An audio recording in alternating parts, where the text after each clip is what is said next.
Master? You mean your teacher is an Adeptus? Uh-huh. She's over at Eugene Terrace. Come on, I'll introduce you.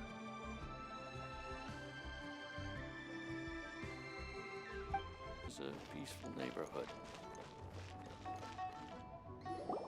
Master!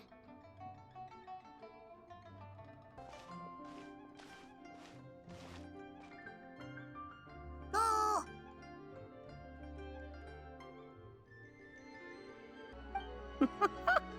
Hello, Xiangling. Madam Ping is Xiangling's master? I did not expect that. Master, how are you keeping these days? Are you well? Oh, very well, thank you. What a surprise it is that you all had the time to come and visit me today. Hello. Master, we came here because we have a question for you. Do you know about the Stove God?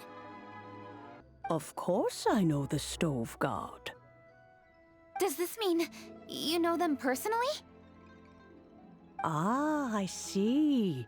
It's the Moonchase festival, isn't it? How interesting. So you came to hear some stories about the Stove God. That's right. We're investigating something that happened recently.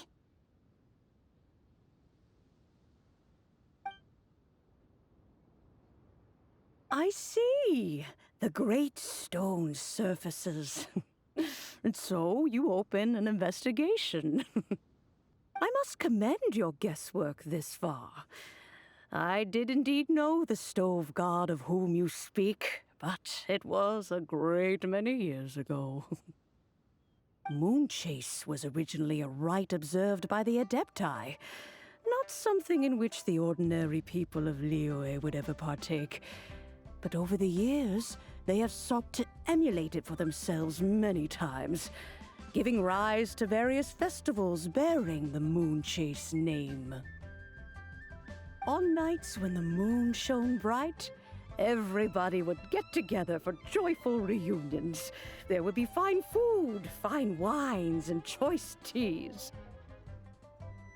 Later, Rex Lapis unified all of these various festivals under the Moonchase name to honor an old friend of his. In short, the heavens were our witness as we vowed to the moon to come together in joyful solidarity, to remember the past and reflect upon the present. That is the meaning of the Moonchase Festival. Rex Lapis.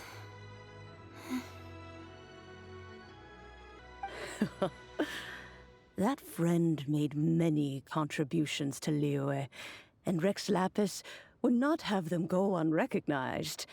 Turning this season into a commemoration of his old friend was also a way to honor that friendship. I can only presume that the Stove God Festival was one of the many subsumed into the Moonchase Festival. In the hands of Rex Lapis, our nation's traditions were faithfully upheld. It is to their detriment that we must now be the ones to inherit this duty. Ah, Kuching, I simply won't allow you to be so down on yourself. Nothing would delight Rex Lapis more than to know that those who follow in his footsteps continue to value these traditions and are working tirelessly to do them justice. Thank you. Lady Kuching! Huh? Lady Kuching, Lady Ningguang wishes to speak with you. Ningguang's looking for me? Must be important. Please excuse me, everyone. If I'm not back soon, you'll find me at Ningguang's office.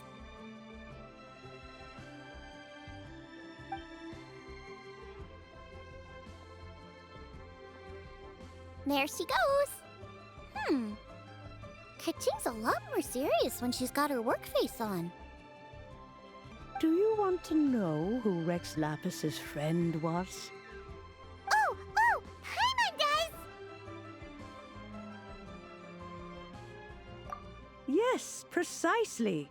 There are few genuine coincidences in the world. The story of the Lost Festival and the old friend are indeed one and the same. The Stove God was a good friend of mine, too. What a pity it is that the god is now gone both from the world and from people's memories. How could that happen?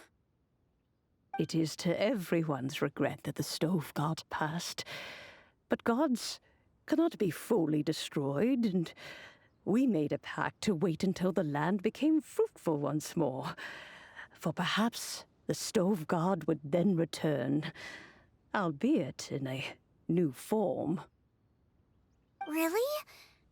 Master, you must miss the Stove God a lot, right? From the way you talk about it all, it sounds like you were the best of friends. Yes. Thinking back on it all, there are many fond memories. I'm pleasantly surprised to find that Kuching is investigating this. She is a tenacious child, and anything she sets her mind to, she will diligently pursue. It warms my heart and makes me want to give her a helping hand.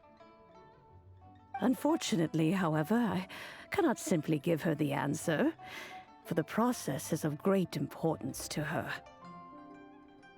Kuching's grandfather once researched the Stove God, and now she follows in his footsteps. Since Kuching has inherited this conundrum, so too she must inherit the journey to its resolution. You knew Kuching's grandpa? Of course, I count all the people of Liyue among my good friends.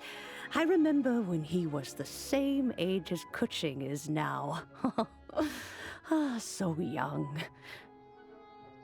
Grandparent and grandchild are definitely made from the same mold. Both diligent enough to take on anything and bold enough to see it through to the end. I like to think of Liyue as my own little potted plant. I've watched it grow and blossom, and it grows more beautiful all the time. In the blink of an eye, the buds of yesterday are in full bloom today. It's wonderful to see. For new blossoms must bloom on the branches if the tree is to remain evergreen and ever young. My dears, you are absolutely right to focus your investigation on the stone. It is, as you suppose, the lost statue of the Stove God, and within it lie all the answers that you seek. I should like to see the stone for myself if you would lead me to it. Perhaps the truth will emerge even as we watch on.